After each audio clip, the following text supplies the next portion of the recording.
일본에서 베트남은 입국해도 되지만 한국은 안 된다는 황당한 이유. 일본이 일부 국가들에 대해서 입국 규제 조치를 완화하겠다는 방침을 발표하면서 또 한 번 한국의 심기를 건드렸습니다.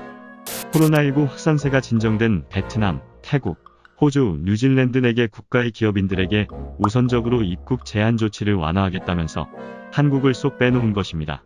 심지어 현재 일본 정부 내에서는 한국과 중국의 입국 제한 조치를 그대로 시행하겠다는 의견이 우세한 상황이라고 합니다. 중국은 미국과 심각한 냉전 상태이니 미국의 눈치를 보는 일본 입장에서 그렇다 칠 수 있지만 K방역으로 일본보다 훨씬 잘 대처하고 있는 한국의 입국 제한을 계속하겠다는 것은 말도 안 됩니다.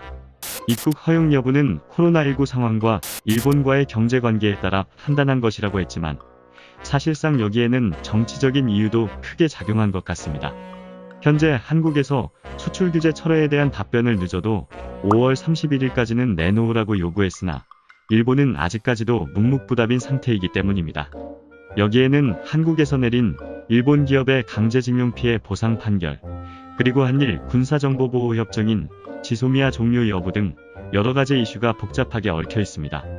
한국이 지소미아를 종료할까봐 간을 보면서 마땅한 답변을 내놓지 않는 일본을 기다리다 못해 결국 우리나라는 세계무역기구 WTO에 재차 제소하겠다는 입장을 밝혔습니다. 이렇게 갈등이 첨예한 상황이다 보니 일본에서 한국인을 입국시킬 수 없다며 고집을 부리고 있는 것입니다. 현재 일본은 지난 5월 외국인 방문자가 전년 대비 99.9%나 감소하고 전후 최악의 마이너스 성장을 기록할 정도로 재코가 석자인 상황인데 말입니다. 반면 일본은 일베 동맹이라고 할 정도로 우호적인 관계를 맺고 있는 베트남에 대해서는 제일 먼저 입국 금지를 완화하며 정반대로 나오고 있습니다. 이에 대한 본격적인 논의를 위해 지난 2일 일본 모테기 도시미스 외무상과 베트남 팜 빈민 외무장관은 30여 분간 오붓하게 전화통화 시간을 가졌습니다. 앞서 지난달 이 두 나라는 코로나19 대책을 마련하는 것은 물론 FTA 추진에서도 함께 협력하자며 양국의 총리가 전화회담을 갖기도 했습니다. 일본은 베트남의 의료기술과 의료기기를, 베트남은 일본의 방역용품을 지원하며 두 나라는 아주 돈독한 관계를 맺고 있습니다. 심지어 일본이 한국에서 단물을 쏙 빼먹고는 돌아서서 혐한을 일삼고 있는 상황에서 베트남에서도 일부 세력이 일본과 비슷한 움직임을 보이고 있습니다.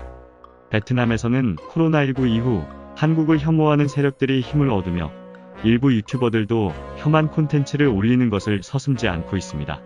하지만 베트남은 한국에서 가장 많은 직접 투자를 받고 있는 데다 베트남 정부의 전자화 스마트화 사업에서도 한국 전문가들의 손을 빌리고 있는 상황입니다. 코로나19 이후 한국의 미운 털이 박힐 행동만 하고 있기는 하지만 그럼에도 베트남으로서는 그동안 긴밀하게 교류해온 한국을 저버리기 곤란할 것입니다. 베트남이 다시금 한국의 손을 잡고 탄탄대로를 걸을지 아니면 일본의 편에 섰다가 일본과 함께 몰락해갈지 행보를 잘 지켜봐야 할 것 같습니다. 구독과 좋아요, 알림 설정 부탁드립니다.